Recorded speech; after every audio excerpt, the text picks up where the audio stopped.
श्री भोलेनाथ कहते हैं कि ज्ञानी व्यक्ति को कर्म के प्रतिफल की अपेक्षा कर रहे अज्ञानी व्यक्ति के दिमाग को अस्थिर नहीं करना चाहिए।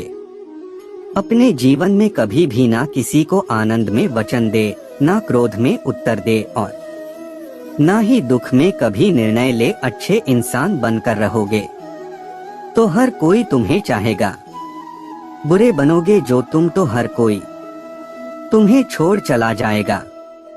श्री भोलेनाथ ने सुनाया नेक इंसान की कहानी।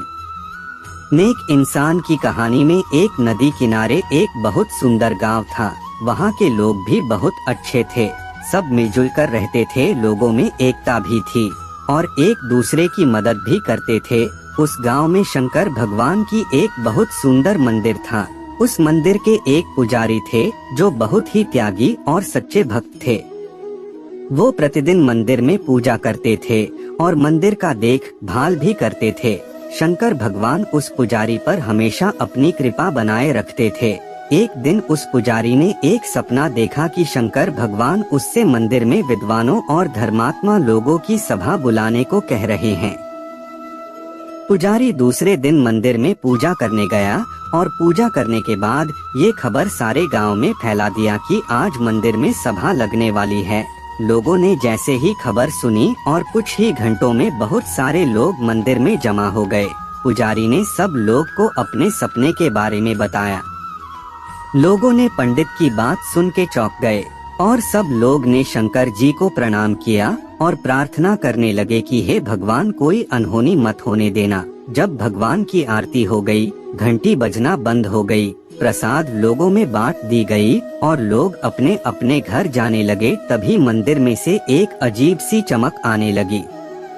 जब पुजारी ने मंदिर के अंदर जाके देखा तो एक सोने के परात था जो हीरे मोती से भरे हुए थे। उस रत्न की चमकने से पूरे मंदिर में रोशनी ही रोशनी फैल गई थी।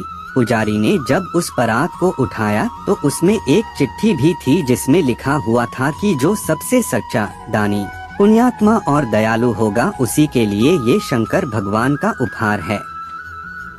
पुजारी ने उस परात को उठाए और गांव के सब लोग को दिखाए और बोले कि यहाँ प्रत्येक बुधवार को सभा लगेगी और मैं ये परात हर एक व्यक्ति के हाथ में दूंगा और जो लोग अपनी दयालु और पुण्यात्मा को साबित कर देगा तो ये परात उसका हो जाएगा।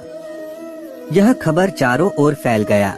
खबर सुन के दूर दूर से तपस्वी, दानी, त्यागी और बड़े बड़े धर्मात्मा सब लोग मंदिर में आने लगे। एक आदमी बहुत सालों से एकादशी का व्रत कर रहा था तो उसने सोचा कि मैं तो इतने सालों से सच्चे मन से व्रत रखता हूँ, मैं तो एक सच्चा आदमी हूँ, भगवान का उपहार तो मुझे ही मिलने वाला है। उस आदमी ने मंदिर में गया, भगवान को प्रणाम किया और वही बगल में खड़ा हो गया। पंडित जी ने हीरे मोती से भरे परात उसके हाथ में रख दिया और जैसे ही वो परात उसके हाथ में गया तो वह मिट्टी का हो गया। सब लोग उसका मुंह देखने लगे और वह शर्मिंदा होकर घर चला गया क्योंकि वह व्रत के नाम पर दिखावा कर रहा था। और जब पंडित के हाथ में वो परात आया तो फिर से सोने का हो गया और हीरे मोती चमकने लगे। फिर एक दिन बहुत बड़ा आदमी ने उस मंदिर में भगवान का उपहार को लेने आए। उन्होंने कई जगहों पर स्कूल, वृद्धा आश्रम, मंदिर आदि बनवाए थे और वो बहुत ही दानी थे।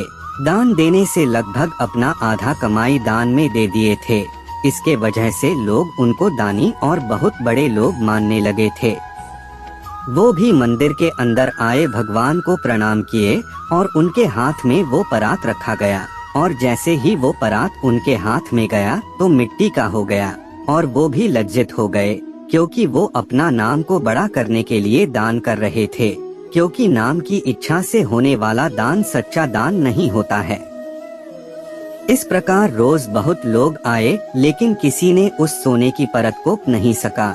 सबके हाथों में पहुंचकर वह मिट्टी का हो जाता था। 5 से 6 महीने बीत गए। इतने दिन में कितने लोग लोभ से मंदिर के पास ही दान पुण्य करने लगे। मंदिर के पुजारी ने एक नियम बनाया कि हर सोमवार को जितने लोग मंदिर में दर्शन करने आएंगे उसके हाथ में यह सोने का परात रखा जाएगा। एक दिन उस मंदिर में एक बूढ़ा किसान भगवान का दर्शन करने आया। वह बहुत गरीब था वह केवल भगवान के दर्शन के लिए आया था। वह मंदिर में जा ही रहा था, तभी मंदिर के बाहर के एक आदमी को देखा और वो मंदिर के कुछ ही दूरी पर बैठा था। वह एक आंख का अंधा और लाचार दिख रहा था और भूख के मारे उसका बुरा हाल था। मंदिर में जितने लोग दर्शन करने आते थे उससे वो खाना मांगता था, लेकिन कोई उसे कुछ नहीं देता था। बूढ़ा किसान ने उस आदमी को देखा तो उसे दया आ गई। वो उसके पास गया और वहीं पर बैठ गया। उसने अपने घर से पुराने कपड़े में थोड़ा चना लाया था। वो अपना चना उस आदमी को खाने को दे दिया। वो आदमी चना खाकर अपना पेट भर लिया और बहुत खुश हुआ। उसके बाद बूढ़ा किसान ने मंदिर में दर्शन करने गया और भगवान का दर्शन करके बाहर निकला तो पंडित जी ने उसके हाथ में सोने का परात रख दिया और जब वो परात उसके हाथ में गया तो हीरे मोती 2 गुने चमकने लगे। सब लोग चौंक गए कि ये कैसे हो गया। तब पंडित जी ने कहा, जो निर्लोभ है, दीनों पर दया करता है, जो दुखियों की सेवा करता है, बिना किसी लोभ के दान करता है, उस पर भगवान भोलेनाथ अपनी कृपा हमेशा बनाए रखते हैं और वही सच्चा पुण्यात्मा है। इतना कहकर पंडित जी ने उस बूढ़े किसान से कहा कि यह भोलेनाथ का उपहार है, अब ये आपका हुआ। बूढ़ा किसान बहुत खुश हुआ और उसे लेकर अपने घर चला गया।